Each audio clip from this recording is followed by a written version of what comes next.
Welcome to the Pint Glass Football Podcast.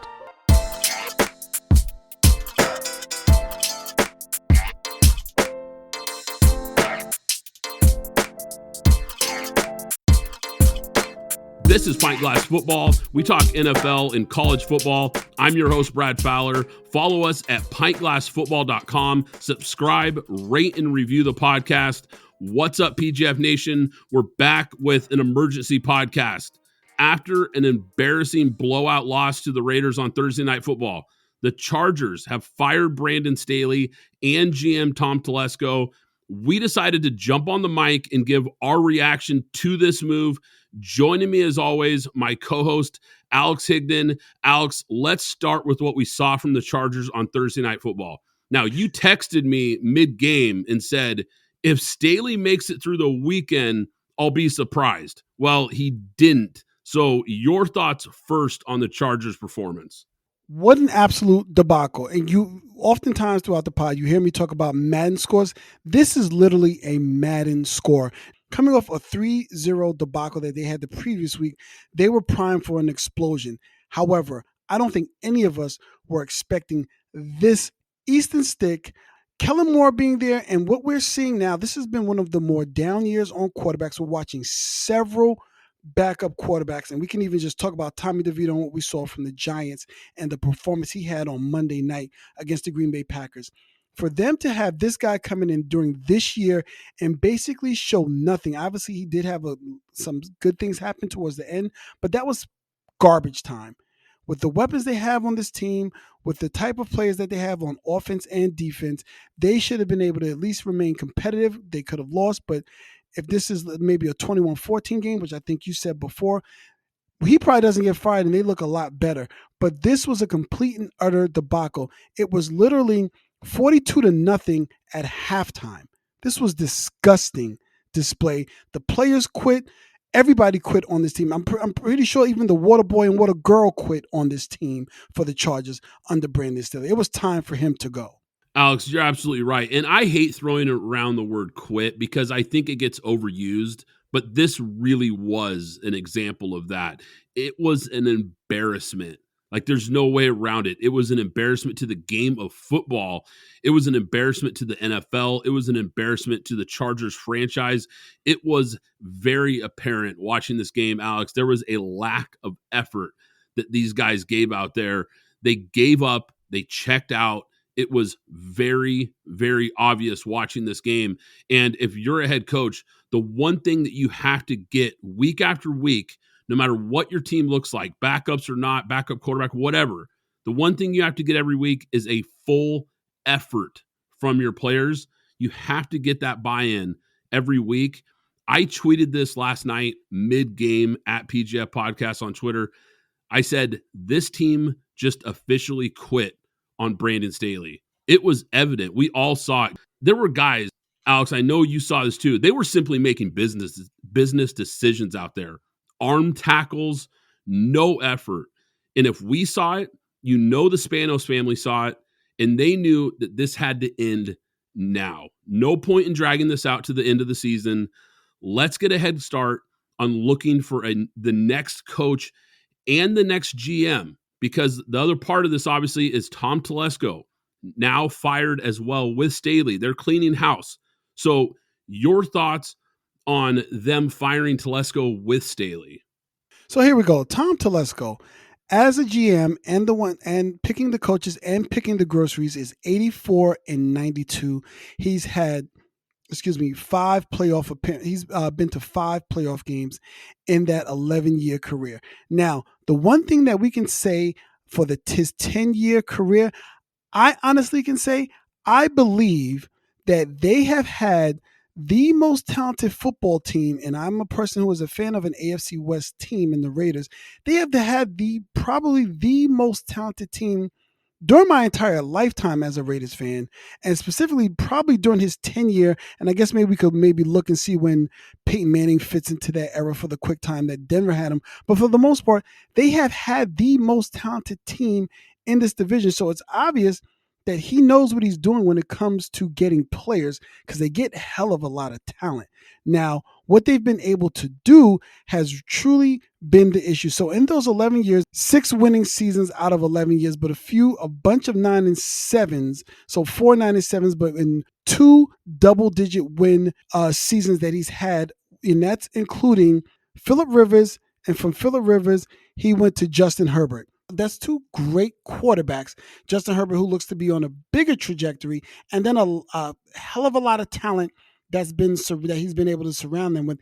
And it just seems they have not been able to get the coach right, if that's what we want to point the finger at here.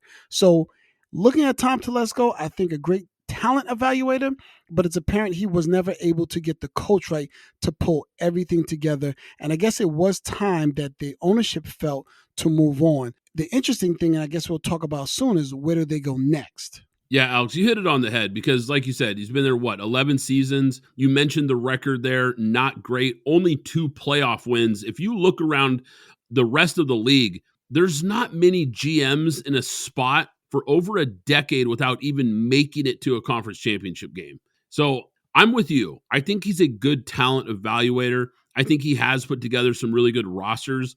But the bottom line is, this is a results-driven business. And it, like you said, it was time to clean house, start fresh, try to create a new culture with some new voices, some new ideas. I don't blame the Chargers. I think we knew Staley's seat was red hot. I think most of us thought there was a very good chance he was not going to survive the end of the season. But this performance, like we talked about a minute ago, it was so embarrassing. He had clearly lost the locker room. And when you see that happen, you know you've got to make sweeping changes. And I think Telesco was part of that sweeping change. Now, whoever the coach and the GM are next, I know this much. They better address that offensive line immediately, because you can't have another Andrew Luck situation with Justin Herbert. And this is a kid who's athletic enough to avoid a lot of hits. He's not a statue back there, and he still gets hit way, way too often.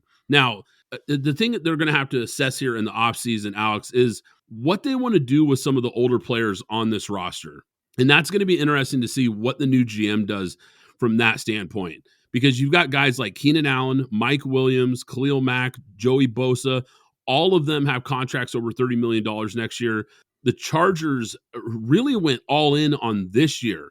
They restructured all 4 of those contracts. There's going to be some tough decisions, and especially next year, on how to reshape this team.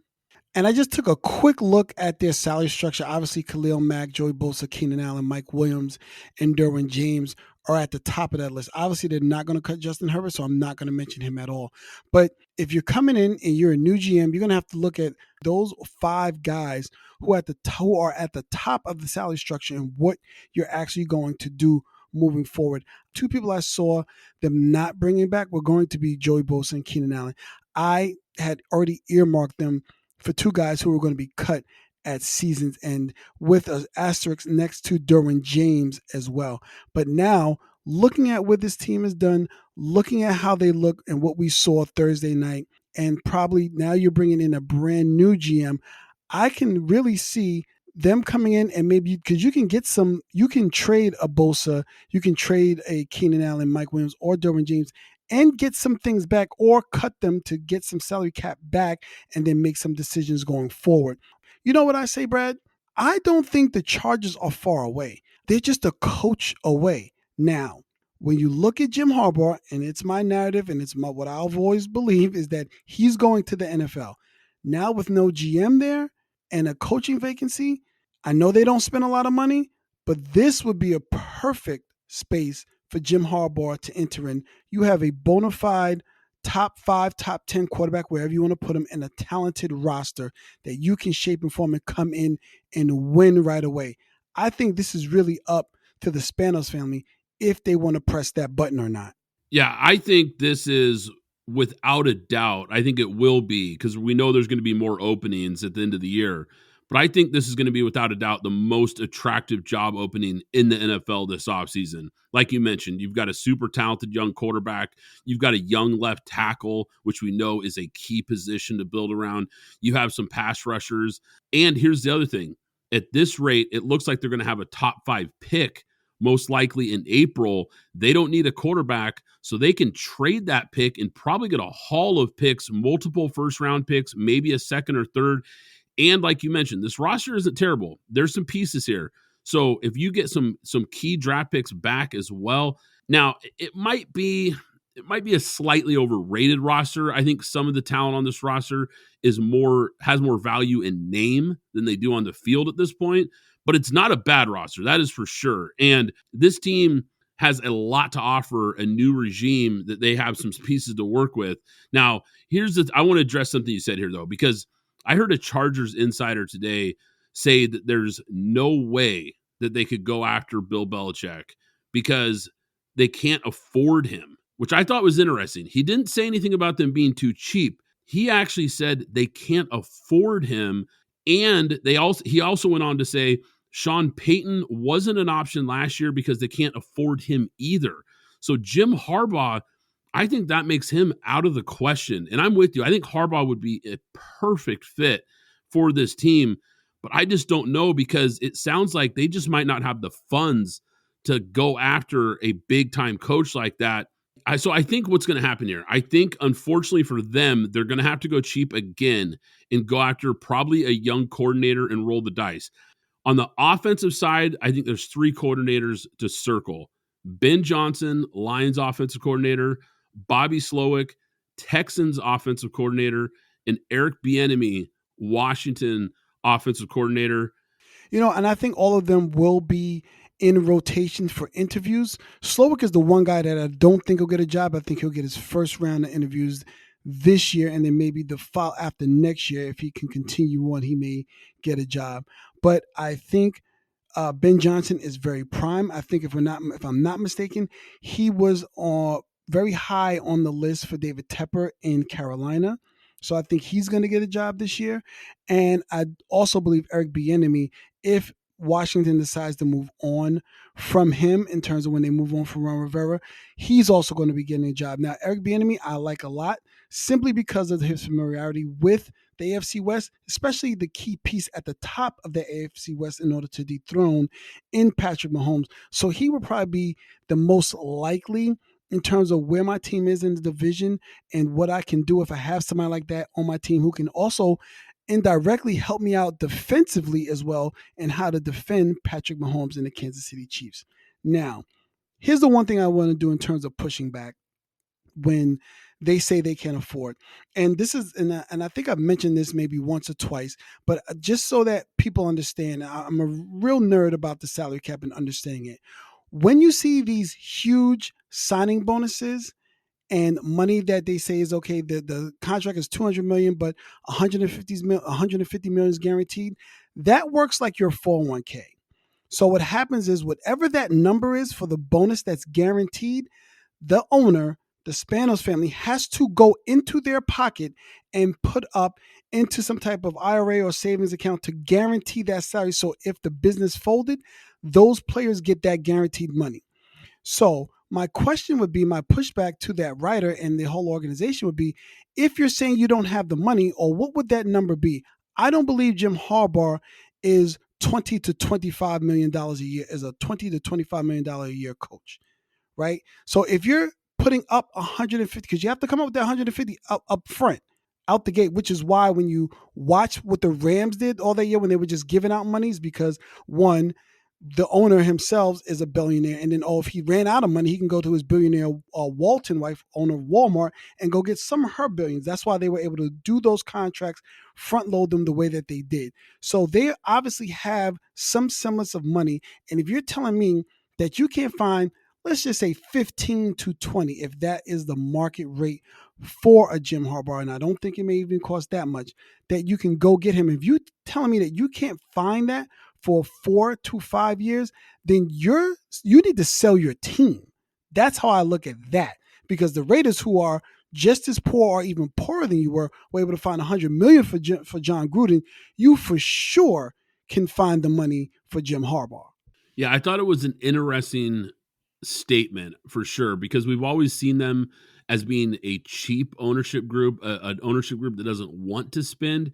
But he made it clear when he was saying that they can't afford it. And he did say Belichick would be a guy that would be a $25 million a year coach.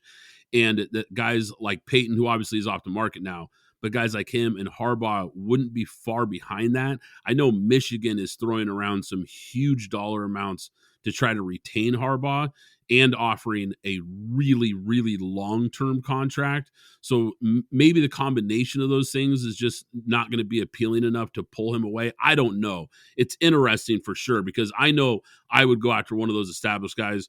But what about the defensive side? Because everyone's talking offense. Everyone's thinking offensive guy. And obviously, for obvious reasons, because you've got a young quarterback, it kind of makes sense. But the defense has been a total joke since Staley was hired. Maybe you go the other way and you get a defensive guy, you fix that side of the ball, knowing that when you look at Justin Herbert's record, his record is actually really good when the defense gives up 28 or less points. It's not even asking a lot, but if when his defense plays average, he has a pretty good winning record. So here's a couple names that I think would be really intriguing, Alex, and I want your thoughts, obviously. I think Brian Flores, Vikings defensive coordinator, would be potentially a really good hire, and he comes with head coaching experience, so it's a lot less risky. And I also think Dan Quinn, defensive coordinator for the Cowboys, I think would be a really solid hire as well. And once again, a guy with prior head coaching experience. What do you think of those two names as potential candidates? I like those two names. I like Brian Flores a lot. I think Brian Flores has really, if there was a coordinator, coach of the year, he should deserve that, because that Vikings defense was awful. And all he really could do is blitz, but they have been progressing throughout the year and have gotten better and better each and every single week. And there's nothing on that team except Danielle Hunter. I personally would rather lean towards the offensive coach and then go and maybe pluck somebody from that, let's say, Jets defensive staff or that Browns defensive staff. You have to put all your owners and get that offense back on track, because he's kind of, I don't want to say regress, but it hasn't looked as smooth as even when Anthony Lynn was there. But I think to get him back on track, I would feel more comfortable getting an offensive head coach in there. And then, lastly, as we close this all out, we've talked about coaches from the offensive side and the defensive side. The one thing that we haven't spoken about is the person who possibly may be doing the hiring is the GM. What do you do there? I don't know, Chargers. You better figure it out and figure it out fast. Alex, you are absolutely right. It is going to be fascinating to see what this franchise does and what direction they go next. But we'll be following it like always here at Pint Glass Football. We'll be back, guys, with a regular episode next Thursday. If you haven't already, go back and listen to yesterday's podcast as well, where we recapped Week 14 and we previewed some big Week 15 games for this weekend. Like always, subscribe, rate, and review the podcast. I'm Brad Fowler. He's Alex Higdon. This is Pint Glass Football, and we'll catch you next time. Thanks for listening to the Pint Glass Football Podcast. Be sure to subscribe and follow us on Twitter at PGF Podcast.